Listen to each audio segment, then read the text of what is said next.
Oh, there it goes. And now, all right, guys. Dr. M3 here with David Patterson. Valentino Balboni, and Rob Dahm. And welcome to our live stream at the pre-hangar party festivities. We wanted to meet and talk with you, and we're going to have an interactive conversation this afternoon. So here's your chance to ask us any questions. We have our special guest here all the way from Italy. Valentino was the chief test driver for Lamborghini for how many years? 45 years. For 45 years, and in that time, basically every Lamborghini that came off the line, just about, you kind of got to make sure it did exactly what a Lamborghini was supposed to do, right? I did my best. Well, I think you did an incredible job, and it's because of you that we have some amazing cars today. So we appreciate you coming and joining us here for this really special live stream. I'm very happy to be here. Thank you very much. And, I'm ready to ask anything. So we're going to take a look at your questions, and we'll answer them.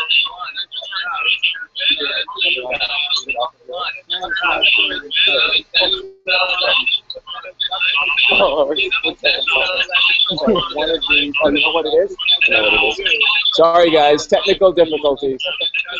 There it is. It's the actual our live stream.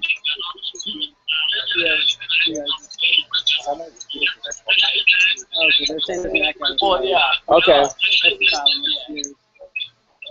It should be fine now. So, you want to ask a couple of questions? Ask them up.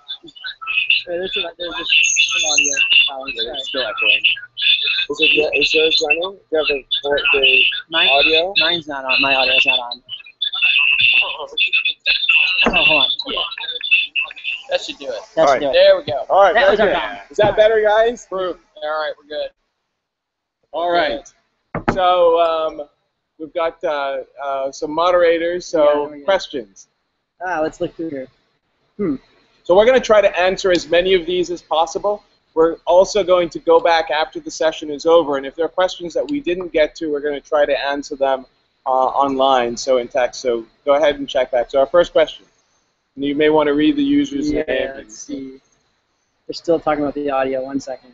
Okay. Yeah. It's a good thing we little caught lag. it. Good thing we caught it. Yeah, it's like a, Yeah. I think a 2-minute lag. All right, let's see.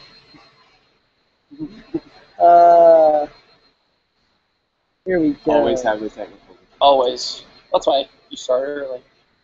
Hold on. Ask if they can hear anything. Can you hear us? Yeah, you guys are good. We're good? Good? All right. All right. Sounds good. All right, here, let's get a question. All right, question. This is good. Someone said... There's a drone. There's a drone in the back. If you hear the buzzing, it's a drone. Don't hit the car. All right. Okay, here's the first question. From Expect. My question is, does the Hurricane drive better than the Aventador Roadster? Oh. Look at the smile on the Balboni face. Look at the smile. Well, Valentino driven both, right? Yeah. And he actually drove my car today, and of course, I'm sure well before that. So let me defer to the real test driver in the audience here, the person who can probably tell you best. Well, first of all, I have to say that I love open cars. Even when I started testing with the Diablo Roadster, open car, Roadster, Spider was always my let's say, my passion. So I would give a little bit more preference on the Aventador today instead of the Huracan. But I am sure sooner or later Huracan will also probably come out on a Roadster version. Who knows? Who knows? I know. So are you, let me ask a slightly different question. V10 or V12? V12 is magic. Magic. V12 is only one. V12 is the real engine. It's the real Lamborghini, pure engine. Got you. All right. And rear-wheel drive. I'm never gonna look at Gallardos the same way again. Next question. Rob, when's your car going to be not in the impound? Oh, yeah. You know, I didn't make a video about it, but I got the Diablo back out of the impound. It was pretty uneventful. There was no damage. They actually covered it in comforters, like their home blankets. Yeah, Really? Because it was actually at the tow truck company. Yeah. It was a small town where they didn't have a police impound, and so the tow truck company had the car. I had the keys, and they babied it. So it was one of the best experiences I've had legally. That you can speak of on air. I can speak of. And so right now, I got her back a couple days ago. She's back home at the detail shop in pieces while I deep clean it and wrap it in Expel. So You did say that they put it on the tow truck correctly and everything. Though, Yes. Which is good. Yes. Instead of scraping and all that. yeah, you actually see the video. Yeah. They loved it. They babied it. Yeah, that's great. Yeah. And were you in Indiana? Yeah, it was just between Indiana, Ohio, and Michigan. Well, we have you other went Indiana through there? experiences. Can't we talk about? Yeah, it wasn't too far from months ago where the M5. Yeah, the M5. M5 blew 2 tires at once. So Indiana's a fun state. for Yeah, us. we had lots of memories in that state. In fact, it was R8 Pro, Rob, myself, Danny, and what was it? And Vlad? Yeah, And Vlad, yeah, that was it. 2 tires, All at once. all at once, just unbelievable. And then there's a whole story. We could tell you maybe some other time about that. Indiana is an interesting state. Yeah. Next question is from Tony Suckles. He's asking Mr. Balboni, what has been the most interesting car that has came out of Lamborghini? Well, the most interesting car, difficult to say. I would say that the most interesting car maybe still needs to come out. We have always, just going back to the time, when I was testing the Countach 35, 40 years ago, I told myself what can be better than this car after. And then the Diablo came and I did the same thing, I did the same concept. And still today, after so many years, I don't know where we are going, but we are going always more and more technology, more power, more brakes, more engine, whatever. So I don't know where we are going, and I think that the best car still needs to come out. Well said. I'm looking forward to that. Yeah. Yeah. This one's for Cody. It's from David T. What got you interested in cars? Oh, gee. That's actually a great question. What got me interested in cars? And I guarantee you that when we talk around this table here, a lot of it's going to be fairly similar. And maybe we'll just ask everybody that question. But for me, my dad was into cars. Not necessarily performance cars. He was this huge Volvo fanatic. And, you know, the Volvos back then, you could actually work on yourself. And you little step into the engine, take it apart, do all the things you want to do. That's an incredible Evo in the back there that you hear. 9-second Evo. It's not all fun. stock Evo, really. Oh, it's Wink, all wink. stock. A wink, the whole wink. thing. But my dad, who just loved to do all the work on his cars, and I had a Diablo, was, everybody says this, but it's really true. The poster that was on my wall was a Diablo, and you know, you're just in love with that thing, and I wanted one of those someday. So it'd be interesting to hear from you guys. What got you? I'm actually not. I wouldn't say the bad apple family, but in a video. yeah, I'm the only person into cars in my entire family. Really? Only one, except but 2 uncles who have passed away, so I never got to know them. And like one had a 70 Impala where he worked on every day, and the e-brake failed and went down a hill and into a trailer. So that was the end of his car career. And then he passed away right after that. So, but I was in, I think, 5th grade, and we went to the Ford dealership just to test drive some cars for my mom. And we test drove everything under the sun. And, you know, I had, like, spiky hair up here. It was, like, 2001, I think. Yeah. Spiky hair up to here and everything. I was like, Dad, you have to buy something. And ever since then, I've loved cars. Like, I mean, the first time I heard a car turn over and the sound, I was like, how is this affecting me? I don't understand, but I like it. Yeah. And ever since then, every other car I've driven in that I've really enjoyed. It's like, can things get better? Every car gets better. Well, how about you? Well, you know, a lot of people know that when I got the 1991 Guinness Book of World Records, I love facts. I was a little kid that loved facts, and when I saw the black and white picture of the Diablo saying the world's fastest production vehicle, 202 miles an hour, that was it. And you know, as a kid, it wasn't about the money, and it wasn't about, you know, the lifestyle. That was the most that somebody could do. It was humanly possible, and I fell in love with that. And of course, the doors, the doors going up was amazing as a kid, and still even as an adult, same thing. So you'll never guess the first time I saw a Diablo was on Dumb and Dumber. Oh, really? I remember the first time I saw that car, because I read it in a, remember in like elementary school they had the book fairs or whatever? Yeah. I went through a Guinness Book of World Records, saw the Diablo the first time, I was like, that looks really cool. I was like maybe 8, and then my dad was like, hey, you want to watch this really awfully funny movie? Yeah, sure. And then they get out of it, I'm like, I need that car. The Diablo's always been a very poster car, like you said. It's always been a reach out for. So Valentino, we would love to hear your story. What got you hooked on cars? No, this is a very, very particular story.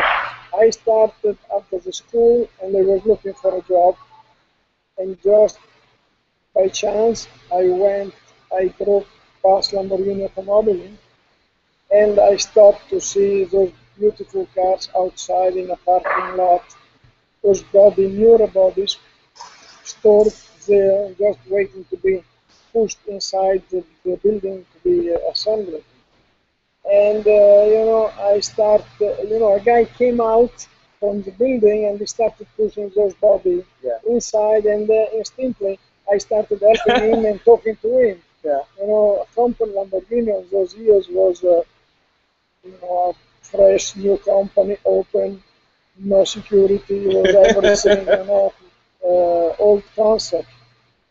And practically at the end, I came out from the building by myself, and the guy at the security in brackets,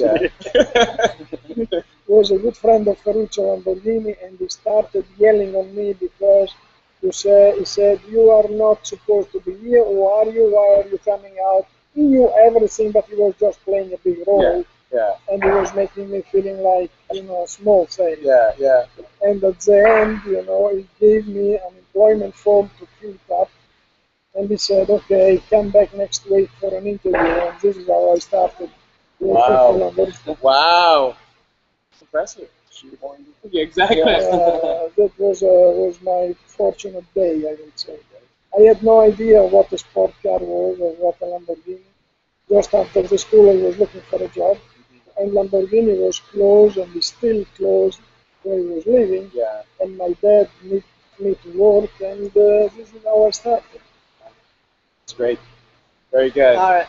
Next question from someone I am the doctor. I assume they're really a doctor. What were your guys' first cars?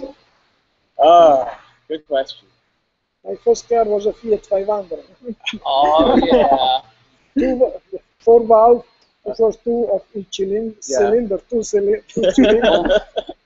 half liter, maybe 35 horsepower, rear wheel drive. But I fall in love with the car. I still miss my car. Yeah. Wow. Mine's kind of funny how my car was an 02 Mustang GT, but it was a hand-me-down from my dad because I actually looked for. Our terrible, terrible generation got scraped with Fast and Furious syndrome. And I looked for Supras, Eclipses, like all that kind of stuff. Yeah. Could not find anything for cheap, or they were blown up. So I finally walked to my dad and I was like, Dad, I just can't find a car. I don't care if it's a beater car, I just want something. And he goes, well, my midlife crisis is kind of over, so I kind of want something smooth again. So if you want that, you can take it. I was like, okay, yeah. I mean, it wasn't the best car in the world, but no way. No, it was slow. It sounded okay, but it was slow. But I was very fortunate in the end. Rob, what do you say? My first car was up on blocks in somebody's front yard. I'm not joking. And he said, if you can get it moving, if you can get it off my yard, you can have it for $200. And it was a 1988 or 89 Pontiac Sunbird, a manual. And I literally got it off of his yard, off of his driveway, and the timing chain or the timing belt snapped and the whole thing broke. But I did successfully get it out of his yard, and so that was my first car. And I mean, I wrenched on it. I put a glass pack muffler on it, and it was a 1.8 liter 4-cylinder. But it didn't sound like the Civics, but it had more of a. In my mind, it was better. But it was your car. It was That's why. It was mine. And I think I recharged the air conditioning like 8 times because it kept leaking. But I thought that I would, if I kept doing it, it would somehow. You get more horsepower anyway. You turn the AC off. So There we go. Mine was I think it was a 91, 92 Ford Taurus SHO, but it wasn't. But that was at the time it was supposedly a good car, but by the time I got it, it was a not so good car. It was just a car that had 4 doors and got me places. Yeah. But I like all of us. You get that first car and it got you places. It got you freedom. You could kind of go places and do things. So you love that car. You would love it. So that was mine. 321 Reball asks, Mr. Balboni, do you prefer cars that are more digital or more analog? More like electronically, as we are right now? Well, good question, good question. I would say that I am very fortunate because I experienced the best of my life with manual cars, with non-electronic cars. But still, I have to say I have a lot of respect and consideration for the modern cars because this is the way they have to be and they are safe much more than a long time ago. When you hit the brakes, they break. Well, I remember testing a Countach, the LP400 Countach, when it came out and when we started developing the car, was a nightmare because the weakest point was the brakes. The best brakes on those time, but very small brakes because small dimension of the rims, and every time you had to brake, you had to do like this, and then stop it, brakes on time. But as I said, I have a lot of respect for the modern car, the modern technology applied on the cars. They are definitely very, very much helpful. But I was really fortunate to experience the real sport car and appreciate the modern car. Next question is, how do you feel about a special edition dedicated to you? This was a huge, let's say, reward. Unexpected. Was something that I never thought of my life. It came out, and I still, today, after a few years, I still don't believe that happened. And I think was kind of, let's say, connect the modern Lamborghini with a modern car, using Valentino as a link between the original Lamborghini roots, the beginning of the history, going back to the two-wheel drive as it was Lamborghini on the beginning. And I feel privileged and a big honor. I'm very thankful to Ferruccio Lamborghini. I want to say something. First time I heard about that, I stopped to the Ferruccio Lamborghini grave to say hi to him and to thank him. Yeah. That's it. Sophie Young is asking Mr. Balboni, what was the most dangerous experience in your career as a test driver? Everything. The brakes. Let's say I was very fortunate. Nothing serious happened. I had one big accident with a Countach, and nothing happened to me. But the car was total. and I had another accident, very curious, because I was testing a Diablo Iota with a Diablo Iota kit, which was a special, let's say, kit built on a car, and for some reason we ended up off-road, rolling and spinning and everything else. And he was a young engineer with me, first time on a Lamborghini, first time on the road, and this was his baptism. When finally the car stopped in a lot of dust and everything, the first thing he told me, Valentino, are we alive or are we dead? So I told him, open the door and get out of here. And this was very lucky, but very fortunate. I actually have one question for you. What is the favorite car that you've driven that is not made by Lamborghini? Oh, well, I would say I love a car from our neighbor very close to us, which is called California Spider. This is a car that really touched me. I love that Spider, California Spider, which is a beautiful car, in my opinion. Always because I love open cars, Spider, Roster. This is a very nice car. Martin Devinger asks, automatic or manual car?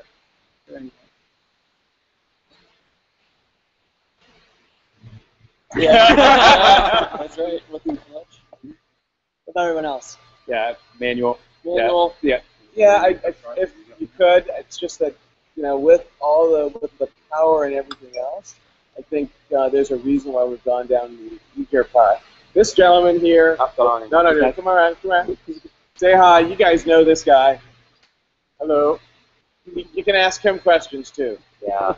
I don't know what kind of questions he'll be asking me, but. That's an interesting. Stacy Vedinsky asks, what was the highest speed you've ever went? Ooh. Do we have any law enforcement questions? On the track. Closed course. Shut down road. Closed course. In Mexico. Yeah. You can go to Mexico. 200 miles an hour. 240. I'm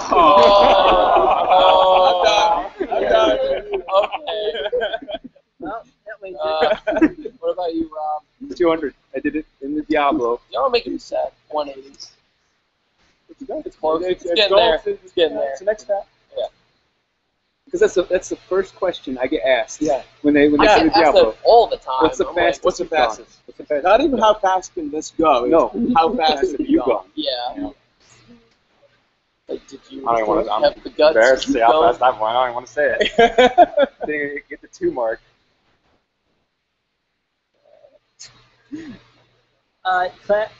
Classy Chemo asks, what do you guys think of the 2015 Mustang?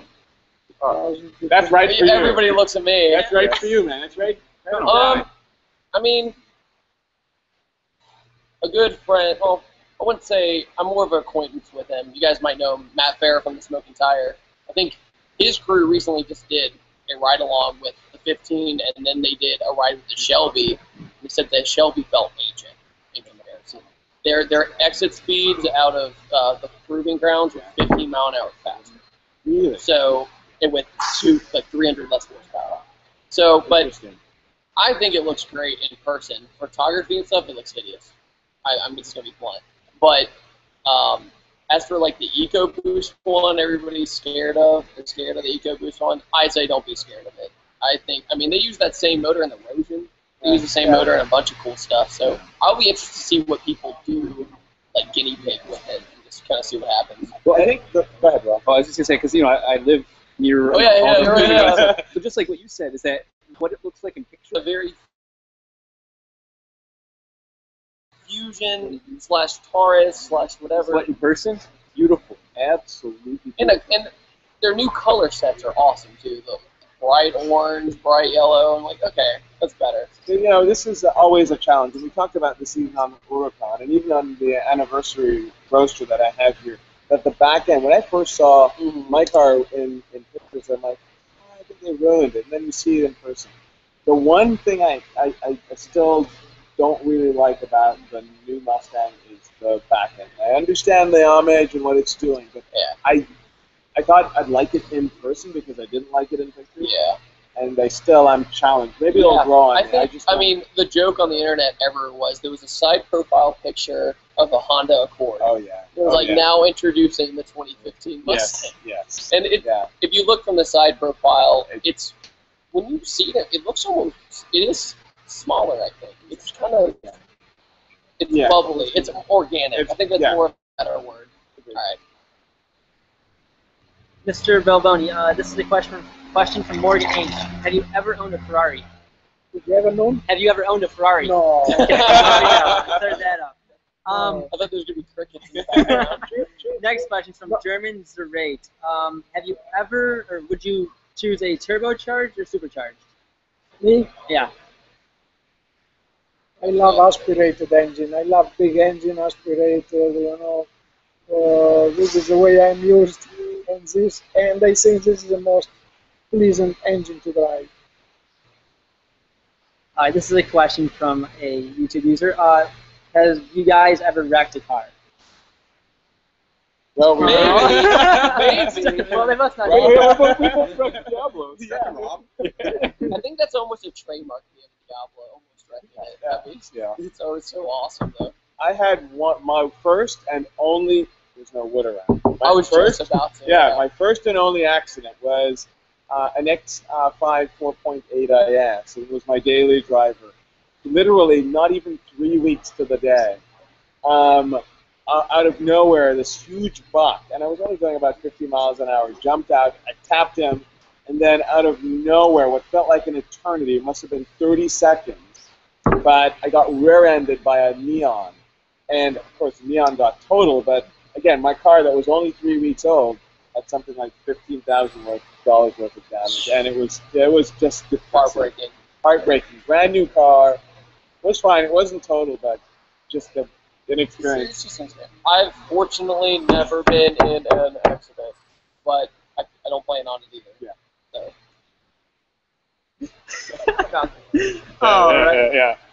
No, I spun the Diablo out in rain. Was it raining? Was it raining? Yeah, it was raining. I'll put a link to that video in the description here and right here, annotated. Right here. Somewhere. All right, next question is from the car critic. Mr. Valentino, what do you think about the American muscle cars? American muscle car. Good question. They are American muscle cars. Yeah. Well, it's a different way on my mentality to live or to experience different cars, different temperament, different attitudes. I have a lot of respect. I love those muscle cars because they are typical American, and I respect them absolutely. Next question is from Expect. What is the best country to drive in? Everyone can answer.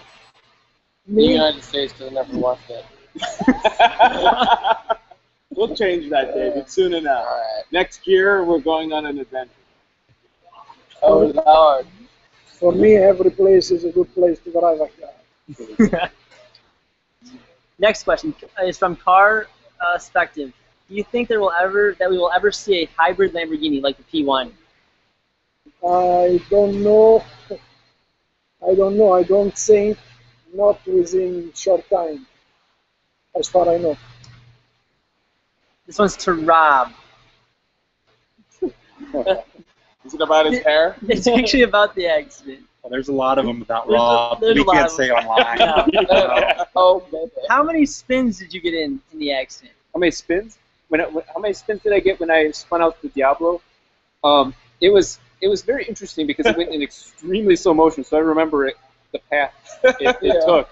And what happened was, it started. The rear of the vehicle kicked out, and so I started turning left.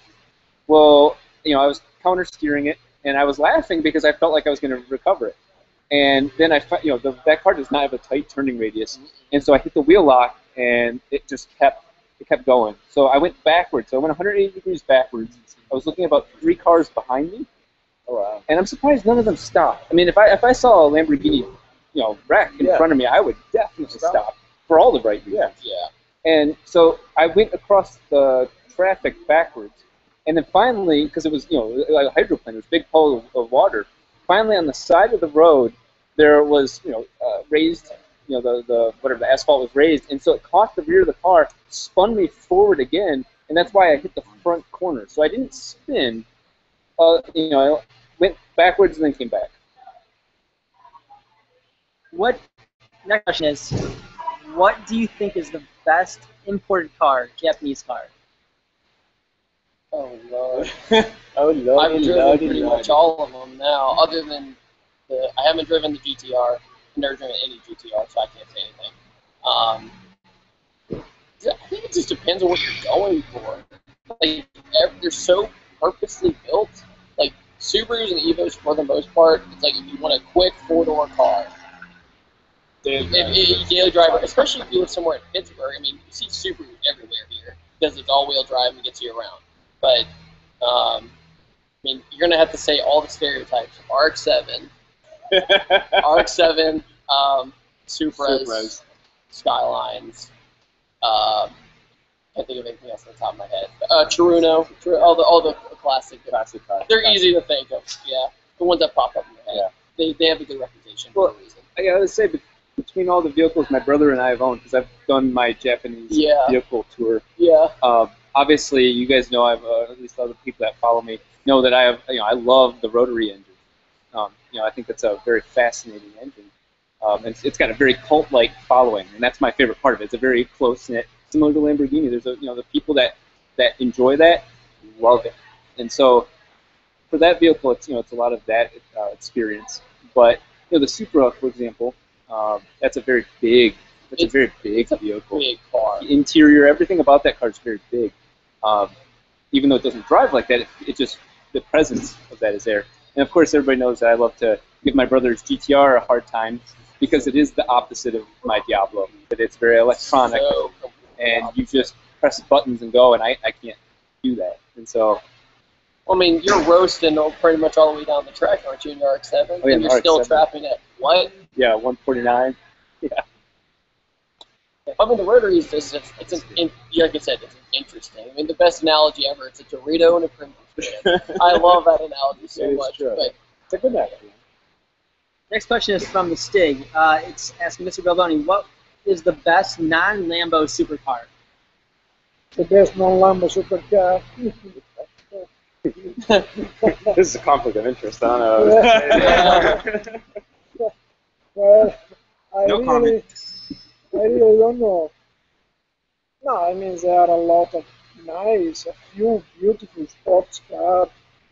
But I tell you, honestly, I drove many cars, almost every competitor car. But, sometimes I find something that I would put on our Lamborghini, but they are small things, minor details, not most important things. Next question from Rob. What is your most memorable time spent in a car? My most memorable time spent in a car? What's very interesting is that it's somewhat of a car experience. The first building I bought, I was 21, and I got approved to buy a $1 million building. I took my car, the only car I had at the time was an RX-7, and I drove through the double doors of the back of the vehicle, back of the office, and it had been gutted for renovation. And I parked the car inside the center of the office, and just was so elated, so happy that I'd accomplished some of the things I wanted in life. But I would say then, that's not really a car experience as much as a life. But when I did 200 miles an hour in the Diablo, it took 20 years from second grade, from first seeing it, so it took 20 years to finally accomplish that goal. I did it alone, no cameras. It was, it wasn't for anybody else other than me. And the emotion, I haven't felt that in any other moment. So. Next question is from Norway, Go-Kart 99. Yeah, if you had all the money in the world, what car would you buy? Cody. Oh man. I think there's Well, one you know what my latest obsession is, and that's the wiring. I melt when I see the wiring. What do you think of the wiring? Oh, it's a very nice car, powerful, built for a good friend of mine. I respect him a lot, and well, I think it's a very nice car, sure. That or a Zonda? No, this Lara is much better. It's always like this, you know. Yeah. It's always an improve, always an increase, and then this is definitely a good car, sure. So you were around. Let me ask you a slightly different question. You were around when Horatio worked for Lamborghini, and he had this concept about using carbon fiber. What can you tell us anything about the conversations that happened around implementing carbon fiber in Lamborghinis? Well, Horacio Pagani was the one who founded at Lamborghini our carbon fiber department. He was the one with a lot of experience. He came very young, he was motivated, and we became good friends. And I can't forget the time when we used to meet every morning at the parking lot of the company. More or less everybody parks on the same spot, and from the parking lot walking to the department. My department was very close to his department, so we had a long conversation. And almost every morning he was taking out of the pockets something to show me, a drawing of a bumper or a door panel. What do you think about this? How do you see this one on a Countach? I mean, he was always thinking and developing things. And imagine every day at 7 o'clock in the morning coming out with this kind of thing, and I was so sleepy. And I told him many times, hey, why don't you sing to your wife instead? We became so good friends, and we are good friends, and I have a lot of respect for that. He's a good guy, and he does things very accurate. Next question is from Stas Rendinsky. What is the most modern car that feels like an old school supercar? What's a modern car that feels like an old school?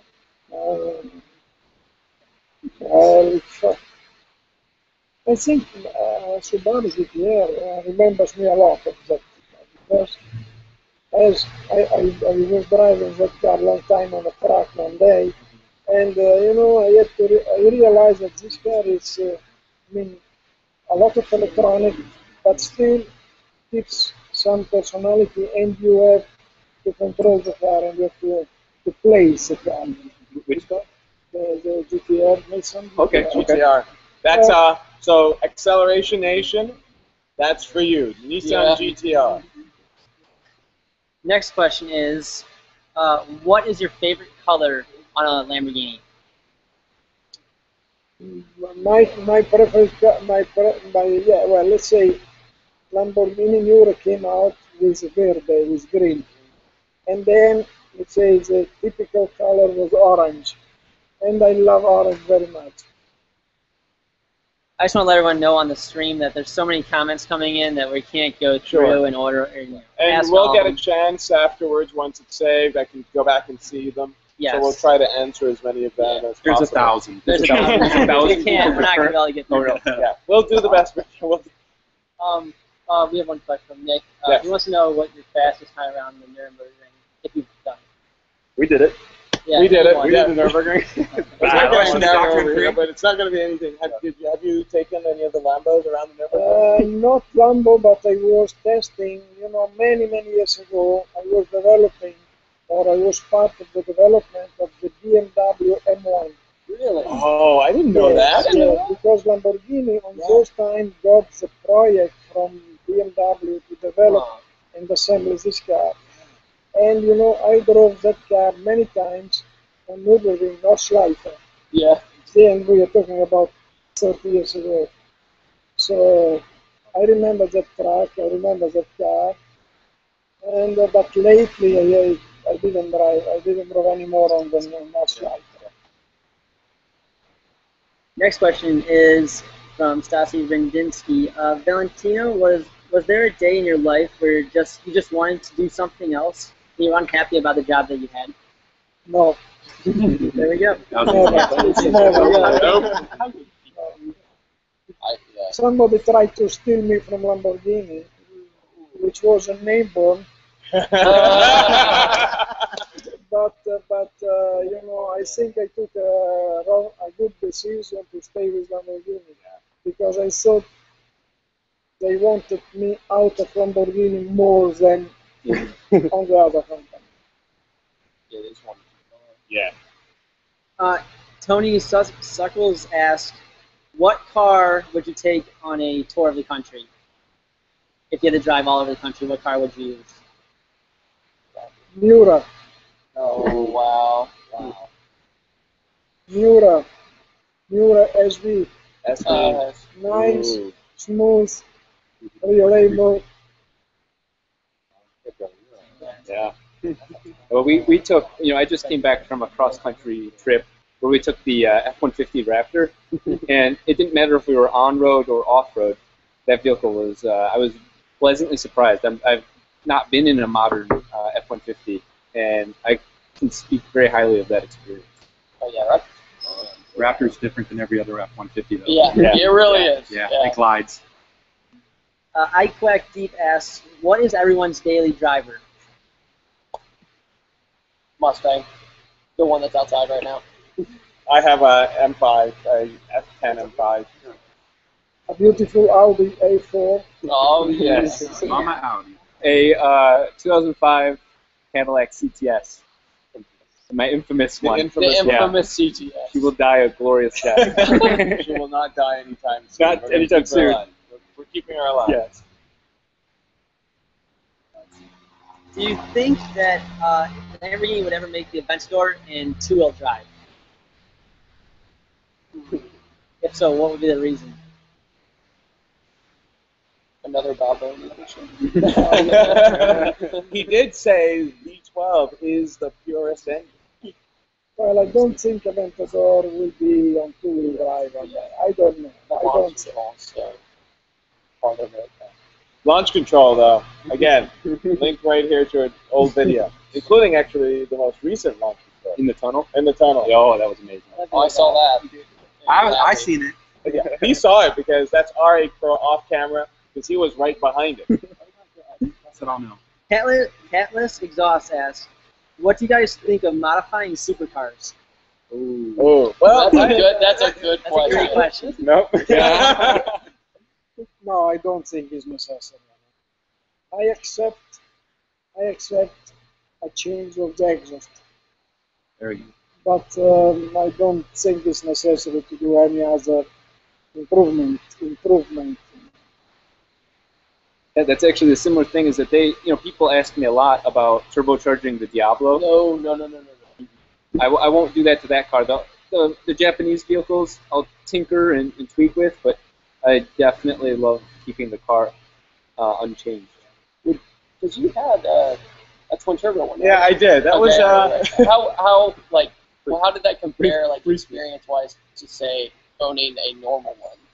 Well, I was actually surprised. So what David here is talking about is my 2008 Superleggera that I sent to Underground Racing, and that was, I love the car. It was a pretty fast car, but wanted to do something slightly different, and so we got it to the UGR guys, and I was surprised because whenever you put that much horsepower through these cars, you see them all the time. Not only do they sometimes flop, but they're not streetable anymore. They're they just sit and spin when you try to get on it. And one of the things I was so impressed by the product they had was that you could drive the car and normally, and it didn't feel as if it was, it had 1,200 That you messed with it. That you messed with it. I mean, this morning at Cars and Coffee there was that UGR. It was just a normal 560. It's a 560, and a super wing on it, but It's a gnarly sound. I'm gonna when jump it goes in. away. It's just- I'm going to jump in from off camera that's if you right, guys because can hear he me. went for a ride in it. He gave me for a spin in it, and we were out for 15 minutes. Yeah. That car had the most usable power I've ever felt in a two-wheel drive car like that. It accelerated. I won't say how fast we were going, but it was all right was to up the there. Did gears. it break and at it went. 2-0? The power was usable. Yeah. It didn't feel like it was breaking loose. I was really, really impressed with what GGR has done in controlling all the power. He said that every single gear, it gives you different amounts of boost in different gears, so it won't break the tires loose. Makes a huge difference. And that's why I love what they've done with their cars. Yeah. Really Audi R8, Audi R8 Pro, Yeah. maybe going to UGR. Ooh. Guys, you heard it first here. I'm not hanging out. Well, their engine bay, if you to the untrained eye, it looks stock. If you pop it open, because I was expecting chrome everywhere, and like this, it looks like an Very aftermarket, subtle. but it's really subtle. You have to Very take the bumper off to see them. So, Oh, yeah. That's it. all right. Good question. Dennis 3 asks, what is the most comfortable car you have ever driven? For me, would be a Ghost, actually, a Rolls Royce. I mean, those things, they're just sparkle lounge. I mean, they're good. They're actually surprisingly powerful for the size car they are, but it's just great. Just everything is. It's weightless. Yes. Yeah. What is it? The S8 Audi S8? Is that the Audi sedan? S8, Oh, yeah. Oh, yeah. When it has an extra seat control underneath Yeah. your knees, that was Yeah. I felt spoiled. Yeah. That was my most comfortable vehicle. Meza asks, Rob, how long did it take you to save to get your supercar? That's a great question. Well, you see, I started my business when I was 16. And it wasn't until I was 18. Literally, my birthday is the first day it became legal. But I was fixing neighbors' computers before then. But it was one of those things where it really was exponential. Where it wasn't even a year before I got into that realm, I wouldn't have thought that was possible. So I spent 9 years, 10 years growing the business. But I was taking the money that I spent more than $1 million in research and development of a product that failed. But I would do that again. That's the excitement of trying to make something more. So I could have gotten it sooner, but that's the way I did it. Next question is from Unique Tech and More. What is the main thing you look for in a car? The main thing. Main thing that you look for. Power. Howard? It's miles per gallon. I like that. I've used that actually. Miles per mile.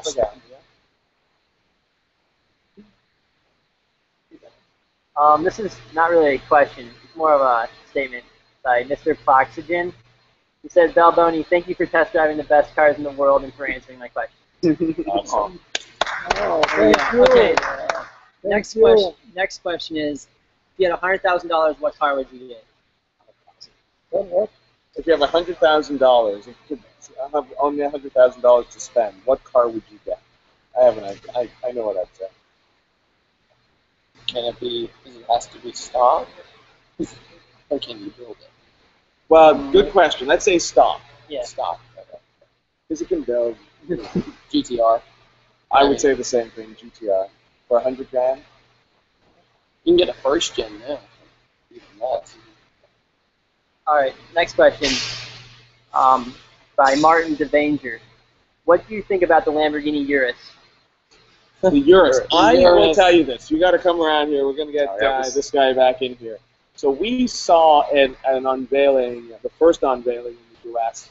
a year and a half ago, 2 years ago, and we were shocked. I mean, first of all, Lamborghini making an SUV. I'm going to have Valentino answer this question. We thought it was going to be something else. We thought it was going to be the Audi replacement. We thought it was going to be the Audi Huracan, replacement. basically. Yes, but it wasn't, and so we were shocked by this.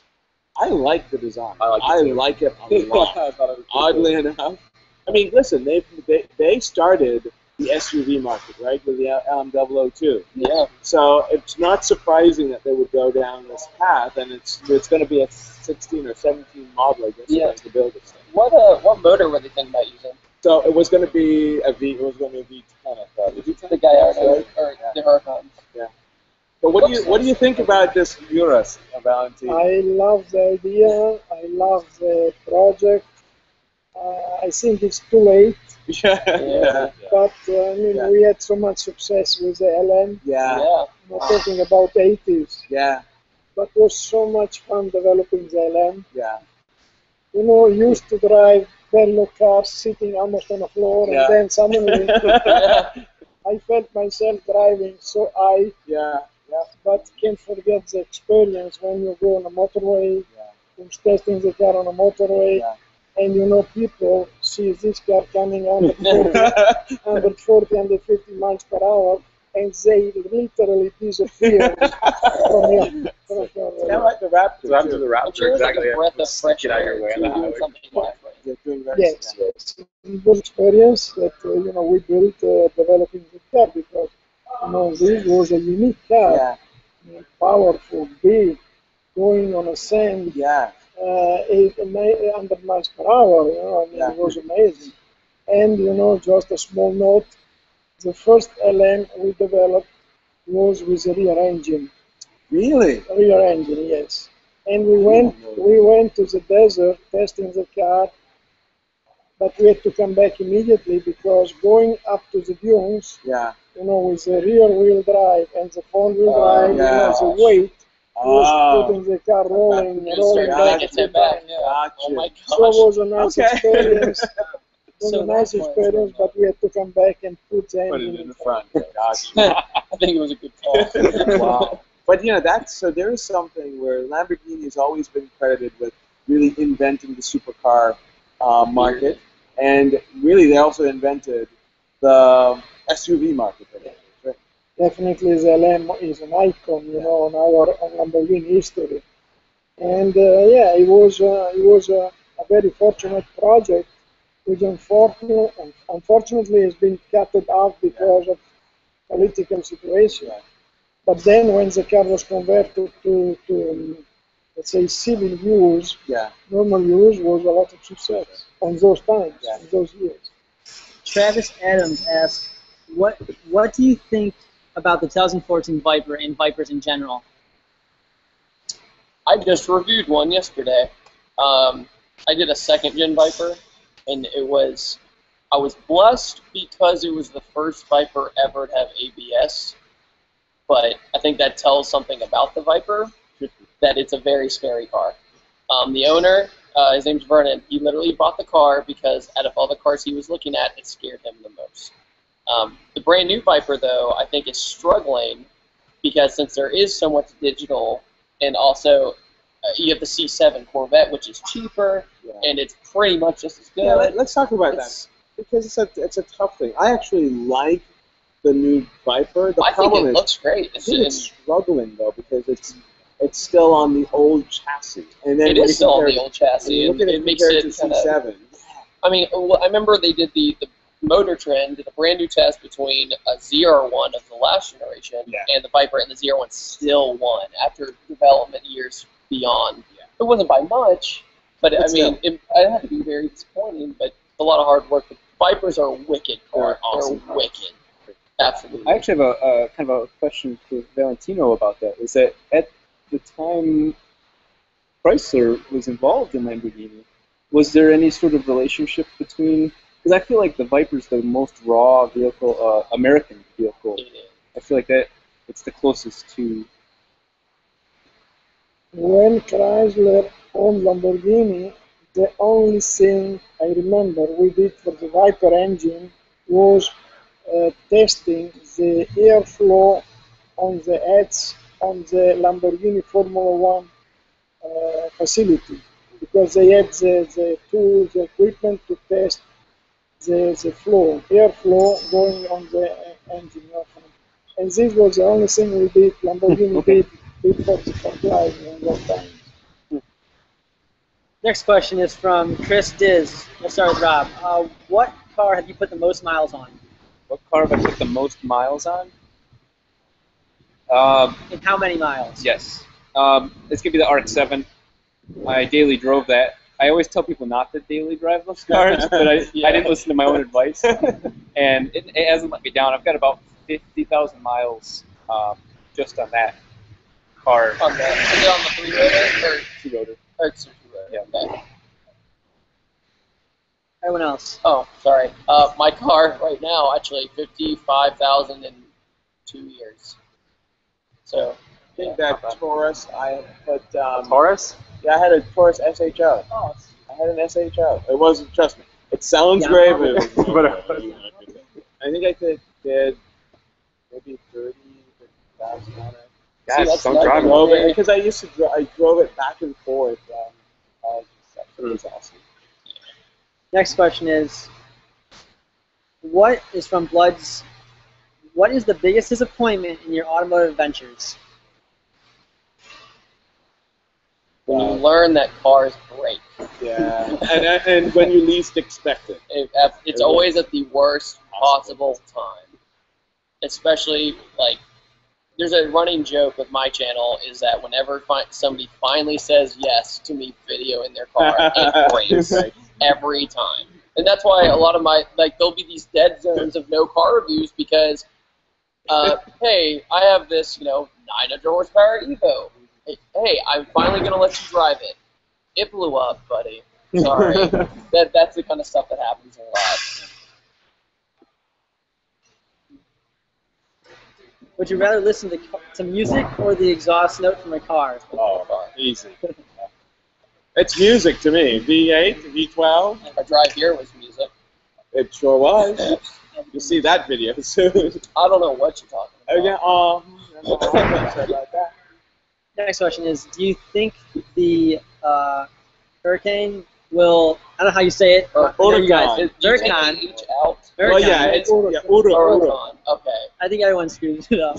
Will be as iconic as they built our. As a replacement, Yeah. I actually think I am really impressed, and I just kept saying this. I was a little skeptical because my favorite Gallardo is the last version, is the Super Trofeo Stradale. Oh, that thing. I love that car, and in fact, the Ferrari is sitting behind me here. I contemplating getting rid of that for an STS, and I think that the Huracan, it's got a lot more technology, the suspension is better, but you can see that this car is taken, and Valentino and I were talking about this over dinner last night and even a little bit earlier, that this thing has sort of taken a leap. And it's almost, to me, it almost feels like the leap that the Aventador took when it went from that to, from the Murcielago to the Aventador. Yeah. I think this car, and if you then think about all the iterations, all the new versions, Rob actually drove the Huracan. There's some quirky things about it. The steering. The steering. Is it assisted? It is. It's like it's a dynamic steering. Okay. And the thing about it is, and I talked about this in one of my earlier videos, if you have it in Strada, it is, Strada, you're driving around town. I never drive just these get cars. around So around, it's kind of okay. When you get into Corsa, actually, there's one fewer cog, I think, so it's more direct. Okay. And so once you get used to the different feel in the steering, it sticks to the road. I mean, going around some of those corners, which is like, you expect a little bit of slide? No, it's like, It goes. planted. It It's goes. and you can take those corners faster than you probably would in a normal car. This is just a quick one for Rob from Dylan Winwood. Crimper solder. Oh. Yes, I am definitely an electronics guy. I'm not trained, I'm not professionally trained, but I rewired the entire engine harness and vehicle for both of my RX-7s. I started out soldering, and then I moved to crimping. And honestly, it's because crimping's quicker, and I was doing the whole wiring harness, so I was moving quickly. But I feel like it's a miniature weld when you're soldering. I don't know. It feels like it's more permanent. But yeah. Mr. Balboni, what do you think of carbon ceramic brakes? Carbon ceramic brakes. Oh, good. Yes, this is something that I like and I feel necessary on sport car especially. modern material now, they do not require the old, let's say, question of heating temperature. I mean, this thing is over. I think it's a good solution, and it gives you more limit. Gives you always more limit, but don't forget, when it's late, it's late. Yeah. There's a breaking point. If you could have one color for any car that you ever buy, what would it be? One color only. Yeah, one color only. What would be your car you always buy in that color? If it's a sport car, I would take orange. If it's a normal car, I would take gray, dark gray. That color car behind me. I am in love. That would blue. I like any kind of like deep, a different blue than just navy, like that. Yeah. Yeah, How about you, Rob? Yeah, same thing. Is that the Gallo, Yeah. Jello Ryan for the Diablo or Lamborghini, but not for a normal vehicle. It doesn't look right. So I would say a gunmetal gray. Yeah. White looks good in a lot of cars too. It does. Yeah. Sure. This is for Rob from Catalyst Exhaust. Rob, do you feel that the Fast and Furious franchise gave a bad name to car tuners? Did Fast and Furious give a bad name? I owned an RX-7 before, so I was in the Japanese scene before that came out. But I was one of those that got swept up into that. Now it's time to spend money on modifying those cars. And so, I think the positives outweigh the bad, that it gave people more of an interest in the aftermarket, which I think for those vehicles is a very fun, tinkering and playing with. But, yeah, I said positive outweighs the bad.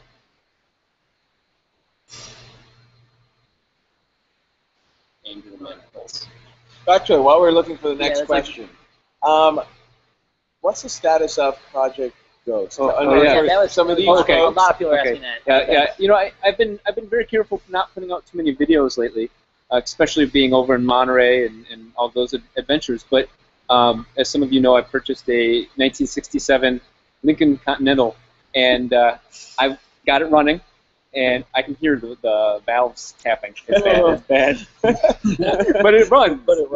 Yeah, technicality, it runs. And so I've gotten all the surface rust off of it. I've etched the metal, and so I'm primering the vehicle. There's no rust through it, so it's just surface rust. But I'm storing that.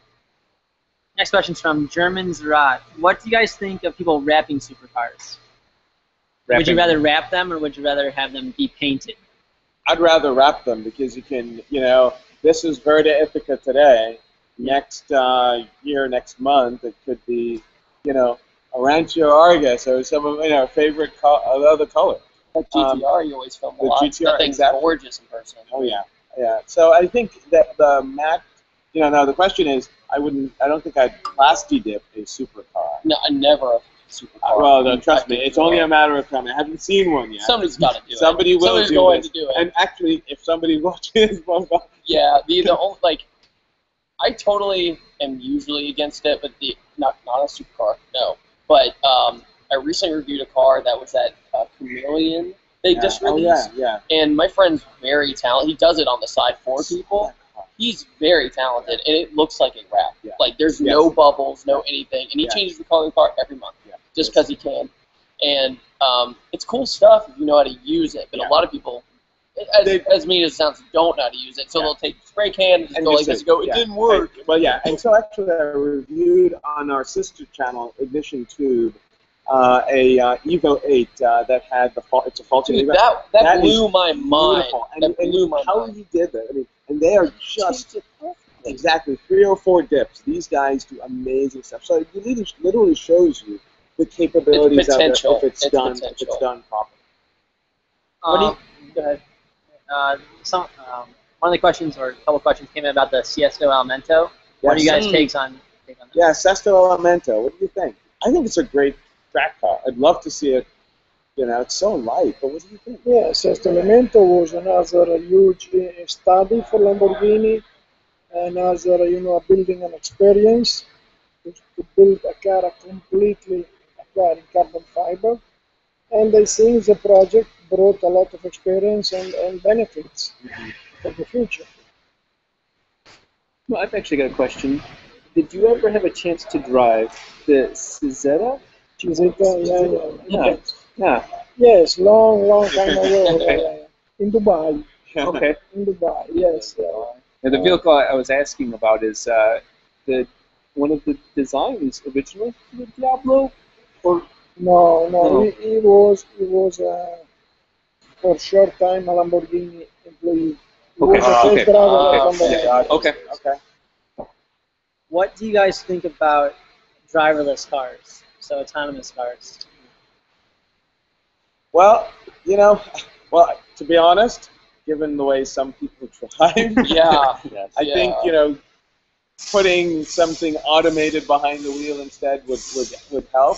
I think there's just something though. I think we'll always have the capability of a human driving. There's something about that interaction. And we asked the question earlier, about the analog cars, the cars that didn't have a lot of these fancy technologies that really connected you with the cars. And I think there's, to some extent, that experience is going to be. Hopefully, it's not going to be lost. Hopefully, some of these cars will be around for a long time. To answer the question about autonomous cars, I think they're going to be a part of our future. They have to be. They're going to be. They're going to be. They just are. I mean, that made me laugh so hard about people on the road. I mean, every day, probably every day has probably at least one road call, and just people just don't pay attention. And I have friends who ride motorcycles, and you pay attention even more, and they'll go by and they'll be doing this. Yeah. I would much rather that person just be sitting in the car. Sitting in the passenger seat, let the computers. I can really see that being good for, like, say, taxi services or that sort of thing. But I don't think the car will ever die driving. Yeah, exactly. So we're probably going to go for another 5 minutes or so, and then we'll wrap up. So we'll take a few more questions. Okay. Our next question is the biggest purchase regret that you've ever made. Oh boy, purchase regret. Automotive purchase regret. A stick automotive. Yeah, stick automotive. I don't think is there a car that I've bought that I can't think of one that I really hated. I would say, in this time point, looking back, I probably shouldn't have bought that Taurus SHO because I knew a lot more about it when it was just there. But having said that, they're so nostalgic about it that it's kind of hard. Sought after now. Exactly. That I don't think. What do you think, Rob? Do you have every vehicle, because ever since I was 19, I've kept every vehicle I've owned since then, because I want to believe that I'm gonna love that car for the rest of its life, and although it might last much longer than I do, but no, I haven't regretted a single purchase. No, nothing. Nothing. All right. Next question is from Ayum Mazez. Asks, what are the major drawbacks of owning a supercar? Major drawback. Yeah. Rob did a video on this. Again, I'm going to post a link here. Yeah. I laughed so hard. The freaking door in the seat. Yeah. It's true though. That's the thing that's so awesome about your videos. It's because they speak truth. These are the things that some folks don't really appreciate and think, oh, it's all great, but we have to think about these things. And they're fun. It's so true. It's so comical too. So what do you think, Valentino? What are the drawbacks you say of owning a supercar? What do you mean exactly? The downside, the negatives of owning a supercar. Nothing. I don't see any negative aspect if I understand the question. Why? No. Well, sometimes it's, when you drive, you have to sometimes drive for other people, partially because they get distracted by the cars. And so they're looking, and if you're not careful, I've had a couple of close calls where people have actually drifted very close to me. And you think, this depends on you how to get away. Predict and get away. Got you. That's a good point. Too. So let's take 2 more questions, and then perhaps we'll wrap this up. Victo3B asks, Mr. Balboni, what are your thoughts on the Tesla Model S and electric cars? Ooh, can we extend that and hybrid cars? Yeah. Okay. I am positive on electric cars for town and also more now. The last, let's say, changes, improvements. I was astonished to drive an electric car not long ago. Very positive and very happy. What, can you tell us which one that was? Tesla. It was a Tesla. Yeah. There you go. Well, they've revolutionized the mindset. Yeah. I mean, what, 5-10 years ago, the electric car, and then you got the Model S, which can take a C7 on a drag strip. I know. The funny part too is this. I actually, while I was in Pebble Beach, I drove the i8 Oh, how was And that? I am impressed. They talked about the piping of the exhaust, yeah. but standing outside, it sounds, for that 3-cylinder, sounds amazing. I don't Oh, understand yeah. what they've done. It's not, they're not piping exhaust notes outside the car.